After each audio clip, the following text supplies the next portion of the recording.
So here we are on the family farm, and it's a dilemma as to what we do or what we let happen. So you can see there's definitely sagging going on. So at one point this was about a 50 cattle herd of Holsteins, and this is where I grew up.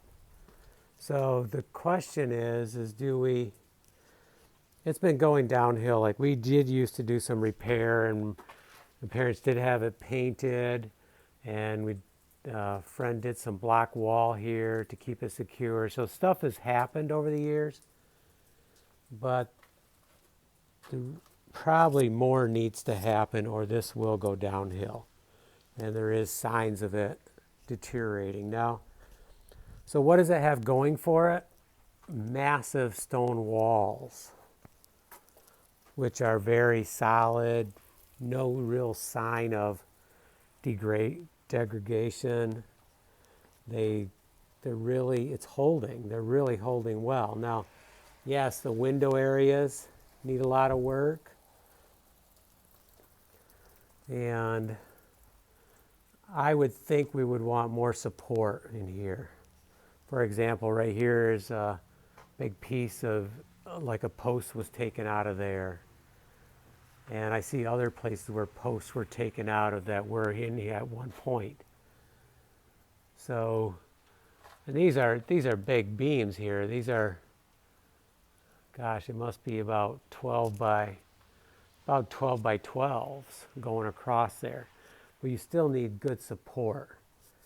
And whatever you do upstairs the support has to come from here. So, and then the other question is so this is where we used to feed the cows. So we have, it's a lot of concrete, but it's not flat. It's all different levels of concrete. And then you have all this metal pipe, which in itself is actually valuable, but maybe not for this location anymore. Or would it be used for cattle again? That's probably unlikely. Probably not worth planning for that. We also have the gutters, so they create ideally this would be a great place for the support, because if you drive stuff down through the middle, you can't really put posts here because then it's just too tight. And that was one of the issues we used to have backing like the manure spreader down through, is you'd run into the gutter if you weren't real good at it and very careful and got it going right. And we got good at it, but still it wasn't easy. So putting a post here would have made it pretty much impossible or very, very difficult. So, and I think we actually did. I mean, here's one right here, and that probably was here. So, but there wasn't one on the other side. So the more you have in, the harder it gets. So should that be filled in? So there's a lot of, and the other reason this wall went is because on the other side is where you have the ramp. So it's all dirt. So that creates issues there too. So really not sure what should be done or if anything should be done. I remember at one point, this is a huge upstairs here where all the hay went, the hay mound. So as you can imagine, probably a few 100,000 bales dropped onto this ceiling here from up above. And then we went up ladders and threw it down the hay chutes. So we'd go up there, and you can see from down here, and we would throw it down here. Or we would jump onto here and then climb to there and then up, which I could do right now, but not with the phone in my hand. So the support has to start, you always have to start at the base. So in my opinion, if anything gets done here, we need to start with the support down here, or at least make sure all the posts are in. And we should also think, if we're going to do something, this needs to be good usable space for at least storage. So that's another point to think about. So honestly, I really don't know what to do about this. I don't know. I have a lot of things going on. I don't know if I can handle any more, but yet I hate to see this go downhill. So I'm not sure, what the best plan of attack is, or if there should be one. So I'm going to go around. Maybe I can just walk around quickly, keeping the video going. Got a few obstacles here. Fortunately, we do have a bandsaw, we do have hemlock, we do have woods, so we have ways of getting plenty of lumber if we do decide to tackle this, or do we try to get help? Are there people who would volunteer to help with something like this? This is the barn from the outside. It does have tin on the roof. One mistake though, we should have never, I was not real old at the time, but I was in high school when they went over top of the shingles and put the tin on. That is just not a good idea, in my opinion. I know they still do it, but for longevity, I do not feel that's a good idea. But it is done, and taking it off and removing them and putting it back on would be a real challenge. Not to say it couldn't happen, but it would be a challenge. I do remember starting to nail it on that day, and it was a long ways up there, and I hit my finger really hard early on, so I was moved to the ground crew for putting it up, which was not easy either, but it was on the ground. It wasn't up in the air 50 feet, well, more than that. Okay, so here you can see it's been cabled, and you can see where posts, you can see how that one's crooked. I mean, it actually looks like that one had been burnt at one point. Now, the other thing to keep in mind, this barn was not built here originally. This was moved before I was born to this location. So that does explain, if you look at these posts, see all the notches in them? These were not here. This was not like this originally. Now, how solid are these? Is a good question. So, well, and here's some more. I mean, so see all these notches in here?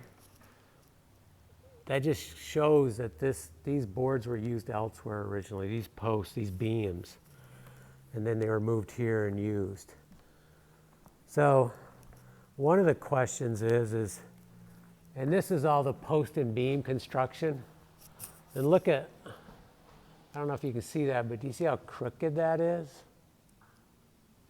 This one's in, that's out. We have supports up there trying to hold the whole thing together. I mean, there's been a lot of support added to this, but if it's going to stay stable, a whole lot more needs to happen. Here we have an area where the whole ledge has been rotted out.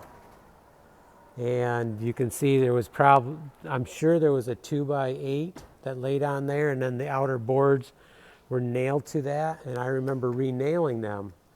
I went around the whole perimeter and re-nailed that when I was in high school. But the problem here was it was already quite rotten, so I couldn't nail good. I tried nailing them one on top of that, but the thing is now, this needs to come up. There's some work that needs to happen here before this is stabilized. It's all possible, but so then the other question is do you stick with the original post and beam, try to stay authentic, you'd redo everything post and beam, pegs, the whole 9 yards, which would keep it authentic, but greatly increases the complexity of the project. Or do you start going with some 1x8s, 1x10s, 1x6s of a good hemlock, good strong hemlock, find out what's weak, what's solid, and you start beefing these up. You take this and you beef it up to almost twice this big. But remember, you got to have the support downstairs. And you work your way up. And then do you, whatever's crooked, then put chains on it. Like this wall is leaning, to me, it's leaning to the right. It needs to come back. So can that happen? Or doesn't it? I don't know. Or do you start attaching the boards to bring everything out straight? The straighter it is, the better it is for support. Now look at this. So here we have a 2x4 in the center here. And then here we have another issue. So here we have it raining outside and we have water coming down off the cupola. So, where is that water coming from up there? It should be stopped. Now they did try to stop it, and maybe they had it stopped somewhat, but now it's happening again. So does someone need to go up there with a bunch of silicone? I just don't know. Some aluminum, some screws, and start putting in flashing, to deflect the water away. I'm not sure what the situation is, and I'm not going to be able to figure it out unless I'm on top of that roof, and that's a long ways up there, and it's on metal. So you're looking at some major lifts, or somebody who's very comfortable walking on roofs, which I am not real comfortable walking on metal roofs, I'll be honest with you. If I have support, yes, but without the support, I am not. So then we have this elevator up there hanging in the air. That thing goes up and down because the more hay you get in here, you crank it up higher. So I remember when it was cranked all the way up to the top and we walked along it or crawled on it to get back. So this whole area was full of hay, everything, right to the roof. And that's how we got back and forth. Now, it wasn't always full to the roof, but there was times it was way up there. So, this was made to handle a lot of weight, but still, it's in need of support. A lot of support was added, but do we, and just to get up in here, really would need a lift to navigate around and start putting more supports in. So that's the other issue. I do remember this broke one time, and that's what led to a lot of these supports. One year, that beam broke up there, so you can see how they jacked it up and put support in. You see how the whole piece is missing there. So there's a lot to think about here. Does it, do you try to save it? Do you let it go? It's not going to fall down immediately, but it is going to gradually fall down in time. So anyways, that's enough of my 2 cents on the dairy farm barn, the homestead. So just a lot to think about and a lot of questions, more questions than answers.